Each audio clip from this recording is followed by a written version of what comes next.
Yeah. And so I'm not actually super familiar with Northern's strength program, or at least at the time. I imagine it's very similar now. But at Southern, whenever I went to Southern, and for those watching, I went to high school at the southern end of the county that I teach in, Garrett County in Maryland. And whenever I say Southern and Northern, I'm just talking about the two high schools.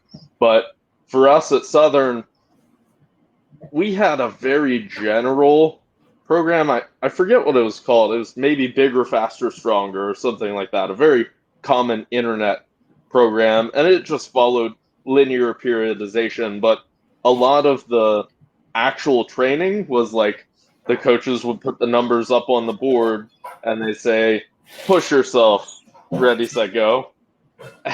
And there was a lot of lifting with poor form.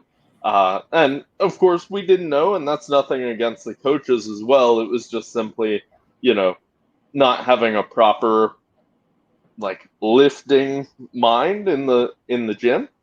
And I felt like my time in high school, a lot of it was like me meandering around and trying to find this like actual way to lift and get stronger. And I didn't really find it until like my junior or senior year of high school, because that structure was gone. And in my head, it wasn't until I became really serious and like went out on my own and found programs and like figured out, oh, this is squat depth. I am squatting 2 feet high. Was it similar for you at Northern or different? Yeah, it was very similar. When I started out lifting there for the football program, it was a 2-day a week split. You'd come in, you'd do 3 sets of 10 bench press. One day you'd do 3 sets of 10 squats and power cleans, and you just kind of rinse and repeat like that on and on and on and on. There was no really.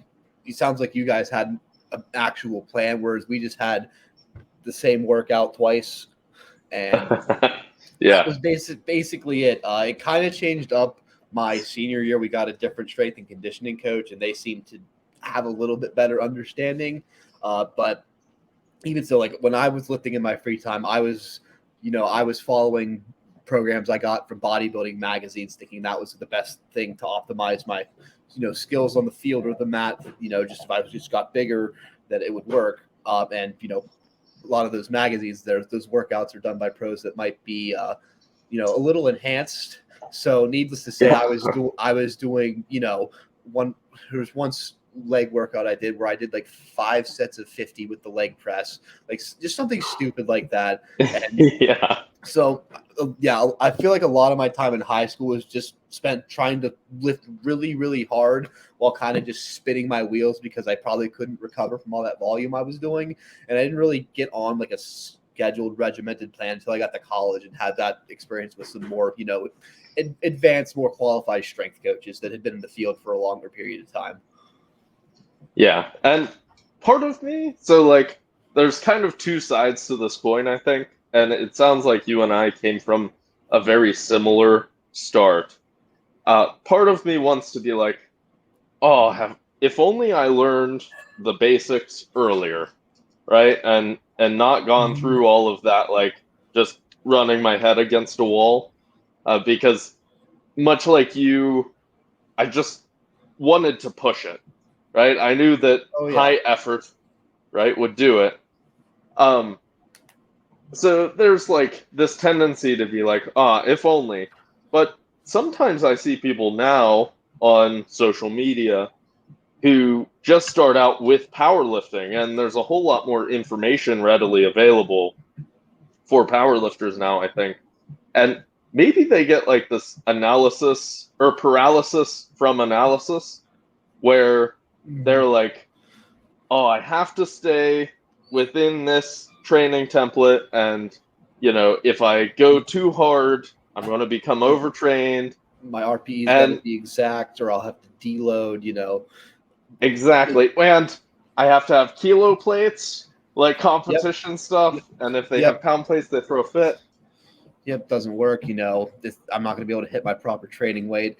I feel like we kind of had the other problem growing up, whereas now it's more to that, paralysis by analysis. So I feel like if kids just started in the middle, read some information, try to educate yourself. But at the end of the day, just get in the gym and work hard. And I feel like that kind of attitude where you're not trying to master everything all at once. You're just trying to learn as you go, but still, just have fun in the gym and push it like we were doing. I think that'll set people up for long-term success. Yeah, I think you're right. And that's kind of like where I was headed with that. Whenever I think about it, like, would I rather start on the conservative end that I just outlined or where we started? Like, what's easier? I think it's easier to do what we did and like learn what pushing it too hard feels like and then learn the principles of training and then you're good. Whereas like it takes a lot to take someone who's too nervous about training too hard, who may know all of the principles and say like, no, you can push it heavier. And they're like, no, but if I do these 8 sets of deadlift, then I'm going to get injured. I can only recover from 5 sets of deadlift a week. And you're like, oh, How would you no, know? you'll be fine. Right, exactly. So, yeah, I'm thankful for where we came from that framework, I think. No, it definitely, may have had its drawbacks, but I don't think I would trade it, man. That was just a fun time, just going in there after class, just throw on some heavy metal, and you're just, let's go. You don't even, not even thinking, just like, I'm gonna fuck myself up today, and that's all I know. Yeah, and I don't know. So when we work together, so